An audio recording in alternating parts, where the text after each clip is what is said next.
Hey guys, Bert with Atlas. So today we're gonna do a cool little project I want to do a little video on. We're gonna take this C2 and we're gonna do our V ports on this. We need to get our fourth axis back in. The fourth axis is the one that rotates so that you can do angular stuff, circular stuff like that. So we're gonna go ahead and get this set up. What we use, which I have grown to love very quickly, is the fifth axis rock lock setup. Basically what that does is allow us to take the fourth axis on and off to get clearance for, you know, table space or vices or stuff like that, but it lets us put it right back on without having to re-indicate everything. So we have really grown to like this, and I really want to get the setup to do these vices as well on the rock lock system. I just haven't had a crazy need for that, and it's a large expense, but with what we have coming out, which we're excited to go public with here quickly, what we have coming out, I think it's going to be a solid move to go to that. But for right now, let's go ahead and get this put in.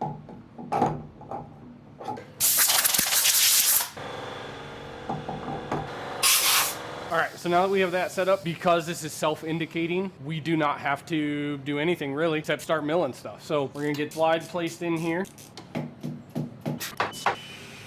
Okay, so we have this indicated. Basically, if you watch any of our other shop videos, you'll see you have to indicate X, Y, and Z with the fourth axis because we have to calibrate where center line of the actual turntable is. With this system, because you know we can take it on and off and it self-indicates, we do not have to do Y because we have already indicated where the center of Y is. Because when this turns, because of the offset bracket, it doesn't spin right here, it spins like this. So your Y actually moves offset because of the offset bracket. So basically we have the Y saved for G56, and you don't ever have to change that no matter what part, essentially for us, no matter what part we're running, because we will always be, our part will always be centered in our Y axis. So I know some of you may not understand that, but I know also some of you guys like to know kind of the method behind this, but essentially because Y rotates off of center, we don't have to indicate off of that because we already have the offsets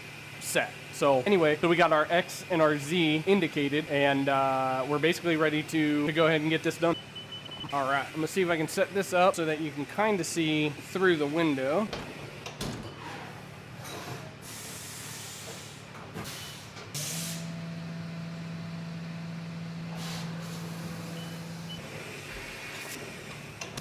Again, if you've watched any shop videos, I'm a huge proponent when you first start it up of walking it in slowly just to make sure everything is indicated in such, you don't want to crash. Basically. So that is the one thing we are trying to avoid is a machine crash. So now you'll watch when it rotates, see how it rotates and it's all the way to the back? Now it has to move forward. That's the offset that I'm talking about.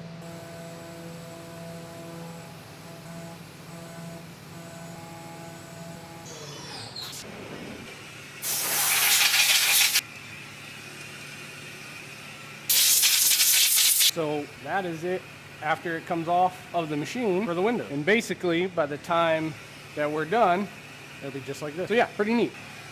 Now we're gonna do our barrel. First, let me go over here. Okay, so basically what I did, I went over to the table, I got a little bit of Dykem blue, and I just did a quick mark on where the windows are. I'm a huge proponent of making sure files don't get changed or something's off. To make sure that these line up, we're gonna walk it in just like we very first did. Make sure we're roughly with, these are just rough marks, but as long as we're within there, we know we're good. You know, if for some reason it starts to come up here or back, we know there's a setting somewhere wrong. But when you're working with, you know, multi-$1,000 gun, for us it's worth it to take the few extra seconds, just make sure that we're gonna line up. So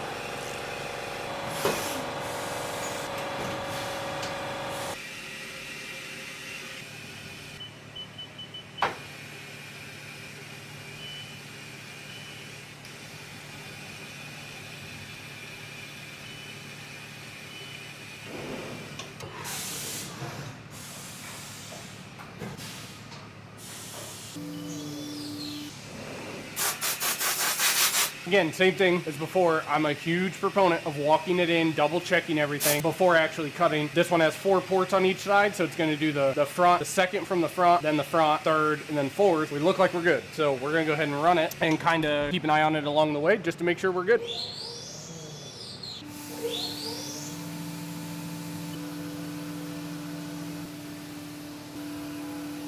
So see, running this, I know this tool op should have been before the last tool op. So I'll go ahead and fix that. I don't know why it got overlooked, but it'll just save a little bit of time on the next one. No big deal.